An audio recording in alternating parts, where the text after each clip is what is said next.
You bought it used, 2009, a silver Toyota Corolla with 47,000 miles on it and a small scratch on the rear bumper that the previous owner said happened in a parking lot.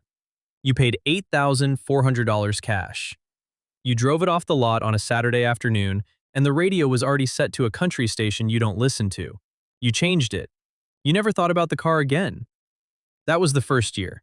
The car was just a car then. It got you from one place to another. You didn't have feelings about it. You had a destination, and it was the thing between you and the destination. You filled the tank, you checked the oil occasionally, you washed it twice that first year, once because it was dirty, and once because you were going somewhere and wanted to look like someone who maintained things. Your first apartment was 12 minutes away from your job.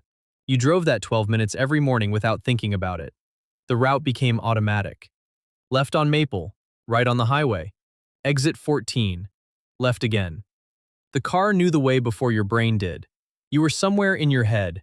Work problems, weekend plans, the thing you forgot to say in the conversation 2 days ago, and your hands were just driving. This is what the car was in year one.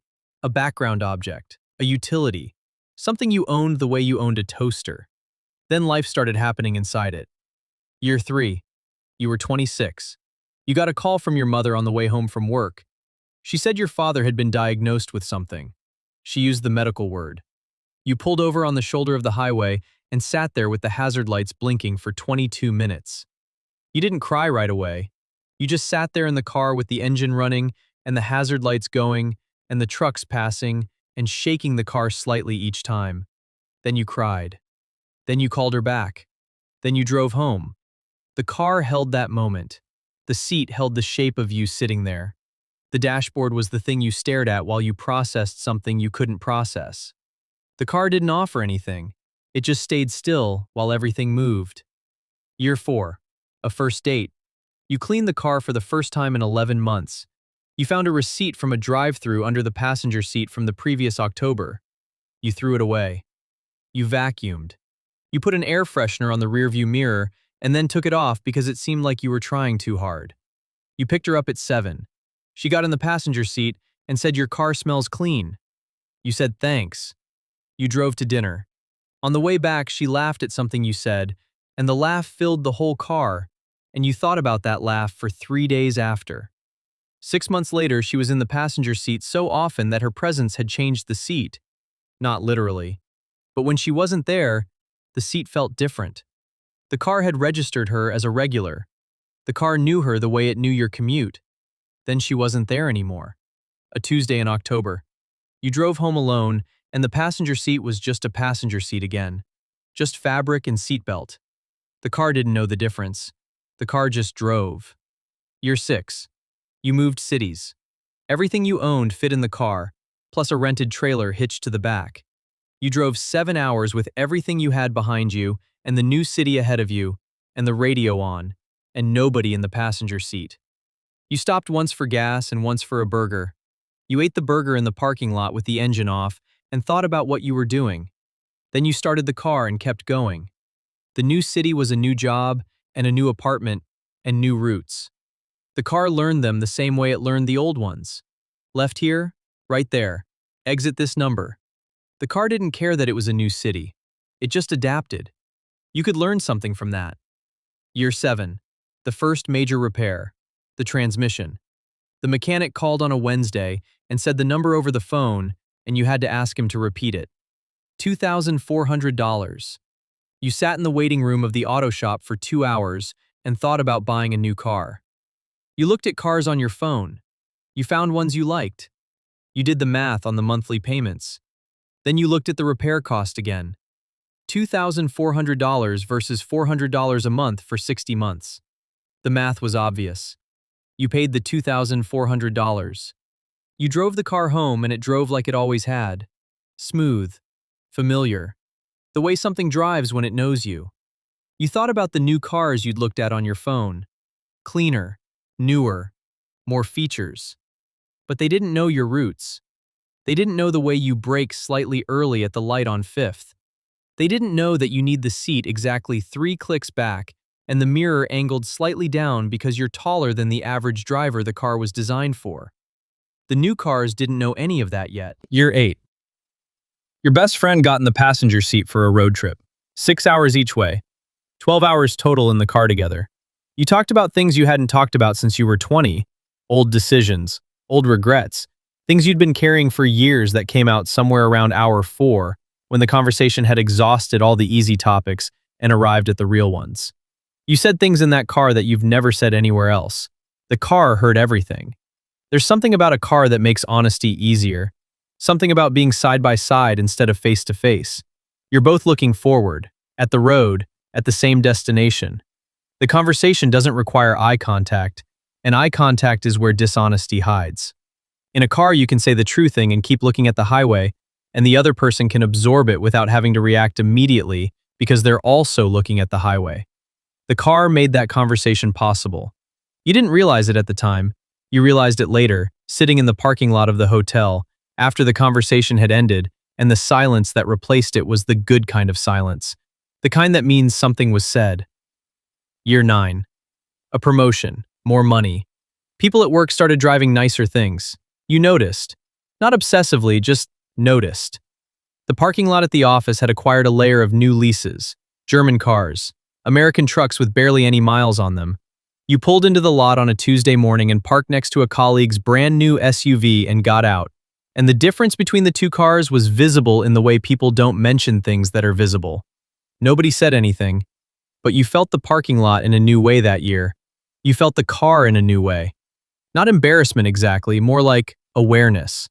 The car had been invisible to you for 9 years, and now it was visible again. Not because it had changed, because the context around it had. You drove home that night, and the car drove the same way it always had. Nothing wrong with it, nothing different. You thought about trading it in. You thought about what you'd get. You thought about payments and insurance and depreciation. Then you pulled into your parking spot and turned the engine off and sat there for a minute. The car had 134,000 miles on it. It had carried you through 2 cities, 1 relationship, 1 family crisis, 1 road trip that changed a friendship, 7 years of daily commuting, and 1 transmission replacement. It knew your routes. It knew your seat position. It knew the exact pressure you put on the brake at the light on 5th.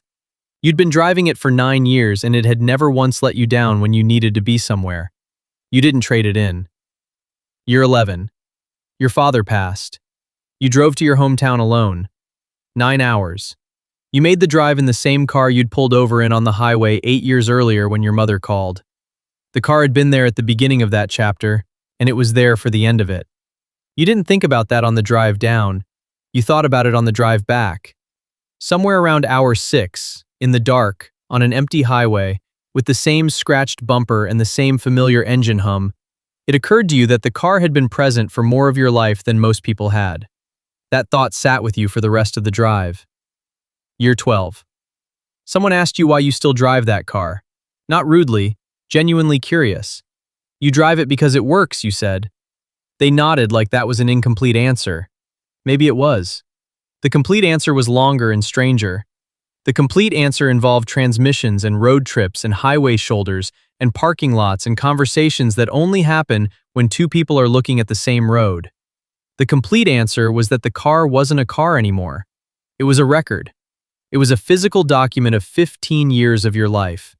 Every mile was a mile you'd actually lived. Every scratch was a specific day you could almost remember.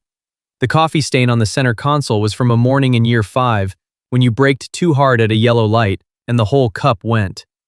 The dent on the rear door was from year 9, the parking garage on Harrison Street, the day you were distracted and misjudged the pillar. The car remembered things you'd forgotten. Year 13, the check engine light, not for the first time. You knew the drill. You drove to the mechanic. You sat in the waiting room. The mechanic came out with a clipboard. Oxygen sensor. $340. You said fix it.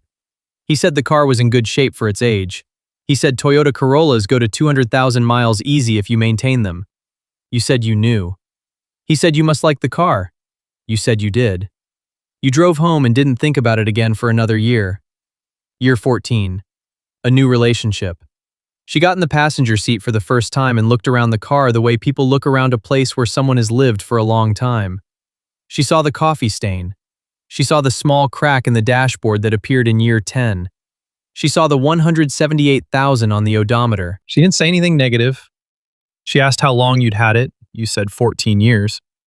She said that's longer than most marriages. You laughed. The laugh filled the whole car, the way a laugh only can when it's the right person in the passenger seat. Year 15. The car has 191,000 miles on it. The scratch on the rear bumper is still there. The parking lot guy is still there. The country radio station has been replaced by whatever you're listening to now, and changed back, and changed again, 100 times. The seat is still 3 clicks back. The mirror is still angled slightly down. You get in on a Tuesday morning, the way you've gotten in on 10,000 Tuesday mornings. You start the engine. It starts the same way it always starts. Without drama, without complaint.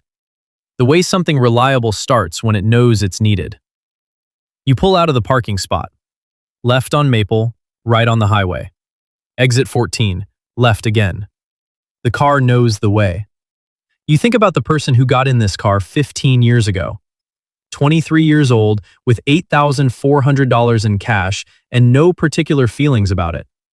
You think about everything that has happened in this car since then, everything it heard, everything it held, every version of you it carried from one place to another. You're different now. You're 38 years old. You have different routes and different problems and different people in the passenger seat. But you're driving the same car, the same scratched bumper, the same familiar hum. People will tell you to upgrade. People will tell you that you've earned something newer. People will tell you that a car is just a car. Maybe they're right. Maybe it is just a car. But when you turn the engine off tonight and sit in the parking lot for a minute, the way you always do before going inside, you'll feel it the way you feel it every time. The quiet after the engine stops. The specific silence of this specific car. You're not ready to give that up yet.